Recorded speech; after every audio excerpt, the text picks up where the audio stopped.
Hi hello నమస్తే welcome to cube TV. నేను మీ anchor Charmi.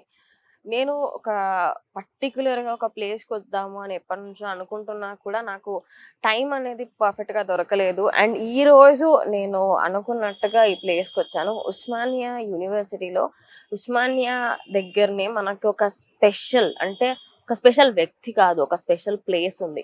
హైదరాబాద్లో ఒక 1980 సెప్టెంబర్ 27, 28న మూసీ నది వల్ల వచ్చిన వరదలలో ఎన్నో వేలాది మంది చనిపోయారు. ఆ వేలాది మంది చనిపోతున్న ఆ టైంలో ఒక చెట్టు 150 మంది ప్రాణాలు కాపాడింది. అదేంటి, ఒక చెట్టు ఎలా కాపాడగలుగుతుంది అని ఎంతో మంది అనుకుంటూ ఉన్నారు. కానీ నేను ఈ విషయం తెలుసుకున్నప్పుడైతే నిజంగానే ఒక చెట్టు 150 మంది ప్రాణాలు కాపాడింది అంటే వింత అనుకున్నా. నా వెనకాల కనిపిస్తున్న ఈ చెట్టు ఉంది కదా, ఈ చింత చెట్టు పైన వరకు 2 రోజుల పాటు ఆ వరదలు మొత్తం కంప్లీట్ అయ్యేంత వరకు 150 మంది ఈ చెట్టు కొమ్మలను పట్టుకొని, కొందరు ఆ బ్రాంచెస్ పైన కూర్చొని, కొందరు ఎంతో మంది ఈ చెట్టు వల్ల తమ ప్రాణాలు కాపాడుకున్నారు. 150 మంది వరకు ఈ చెట్టు వాళ్ళ ప్రాణాలు కాపాడింది. మనము ఇక్కడ నా రైట్ సైడ్ చూసుకున్నట్టయితే మూసీ నది ఎలాంటి అప్పట్లో వరద ఎంత బీభత్సంగా వచ్చింది అంటే ఒక కనీసం అసలు రోడ్ అంటే ఇక్కడ ఒక పర్టికులర్ ఒక మనిషి నిలువెత్తున నిల్చోలేనంత దారుణమైన స్థితిలో అప్పుడు ఉండేనంట. అంటే అప్పటి మన తాతల నాటి కాలంలో జరిగిన ఆ వరదల ప్రభావం అప్పుడు మూసీ నది ఇంకా చాలా దగ్గరగా ఉండేది. చార్మినార్ కూడా అసలు హాఫ్ వరకు కనిపించలేదు అని చెప్పి మా నానమ్మ వాళ్ళకి అడిగి నేను తెలుసుకున్నాను.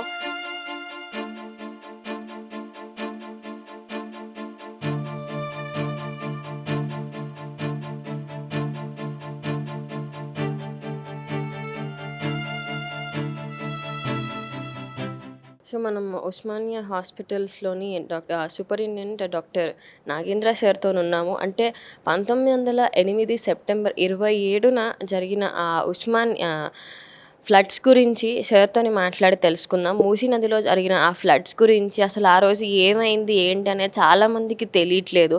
అసలు ఆ రోజు ఏమైంది ఏంటని ఒకసారి సార్తో మాట్లాడి కనుక్కుందాం. నమస్తే సార్. హిస్టరీ ప్రకారము 1908 సెప్టెంబర్ 27 రోజు నాటు మూసీ నది వరద ప్రభావం వల్ల దాదాపు 50,000 మంది ప్రజలు కొట్టుకొని పోవడం జరిగింది. దానిలో కొంతమంది చింత చెట్టు మీద ఒక 150 మంది వరకు అప్రాక్సిమేట్లీ చింత చెట్టు మీద ఎక్కి వాళ్ళ ప్రాణాలను దక్కించుకోవడం జరిగింది. దీన్ని హెరిటేజ్ వాళ్ళు కూడా చాలాసార్లు దీనికోసము మనకు సర్టిఫికేషన్ కూడా ఇవ్వడం జరిగింది. ఇంటాక్ వాళ్ళు, హెరిటేజ్ వాళ్ళు. ఈ చింత చెట్టును మేము ఓపీపీ పాత బిల్డింగ్ ముందు దాని చుట్టూ ఒకటి స్టేజ్ కట్టి కూడా దాన్ని ఎప్పటికప్పుడు ప్రొటెక్షన్ చేయడం జరుగుతుంది.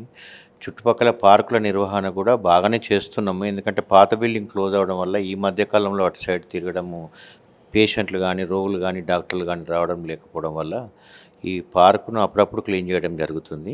కానీ చింత చెట్టును మాత్రం ఎప్పటికప్పుడు పరిరక్షించుకుంటున్నాము. దాని స్టేజ్ కూడా ఉంది. ఎవ్రీ ఇయర్ ఈ సెప్టెంబర్ మంత్లో ఒక రోజు దాని దగ్గర వెళ్ళి ఇవన్నీ పాత స్మృతులను స్మరించుకుంటూ దాన్ని ఒక మీటింగ్ ఆర్గనైజ్ చేయడం జరుగుతుంది. ఈ విధంగా మనం హెరిటేజ్ను మనం ప్రొటెక్షన్ చేసుకోవడం జరుగుతుంది. గత చరిత్రలో ఒక వృక్షం ఎట్లా మనం 150 మందిని కాపాడినదో అలాగే వృక్షాన్ని కాపాడితే మనం అన్ని రకాల ఉపయోగాలు ఉంటాయని చెప్పి ప్రజలకు తెలియజెప్పడం జరుగుతుంది.